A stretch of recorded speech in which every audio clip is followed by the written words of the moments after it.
In this discussion, we will discuss the discussion question of describe standard costs and how they are used.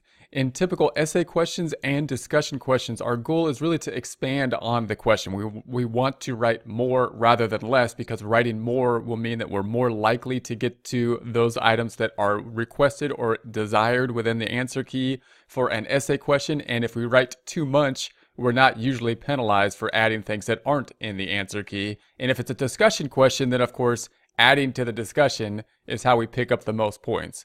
Keeping that in mind, then, we have the standard cost. We could start off with the definition of the standard cost and then, of course, go into how the standard costs would be used. A general definition of the standard cost then is standard costs are preset costs for delivering a product or service under normal conditions.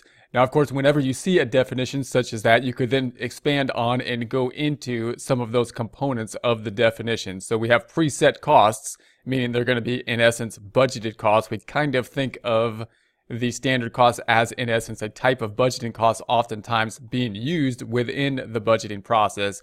Note that the standard cost might be breaking things down into further components than we might see on a standard type of income statement, budgeted income statement, or contribution margin type of income statement. We're using the standards, which will break things down into more of the components. We also have the term of under normal conditions. So we're considering the standard costs as if normal conditions are happening. In other words, typically we're taking into account normal kind of delays and things that would happen. In other words, we're not usually using the ideal costs, because those would be things that are typically unachievable, but some type of standard cost then, if everything being equal, if everything running as it should in a normal condition, then that's what the standard cost would be calculated based on.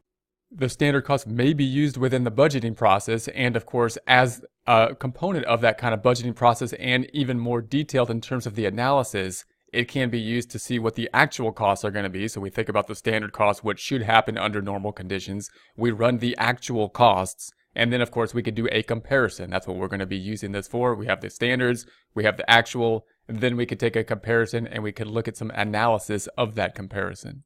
These differences are often called variances, so we would call this some type of variance type analysis. We would look at those variances. There could be favorable and or unfavorable variances.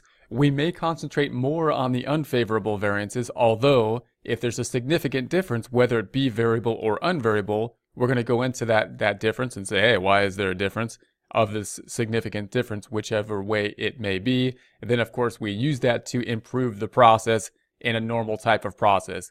You can then go on and expand to how you would use basically the standard cost, or what would be the process that be put in place in order to go through the standard kind of budgeting type of process, which would be to set the standards and then to run the actual numbers, and then to make a comparison between the standard and the budget, analyze the variances and the differences, come up with some reasons for the differences that would be there from that analysis, and then of course plan the new type of variance and or analysis, or make any changes to our standards going forward and running through that process again.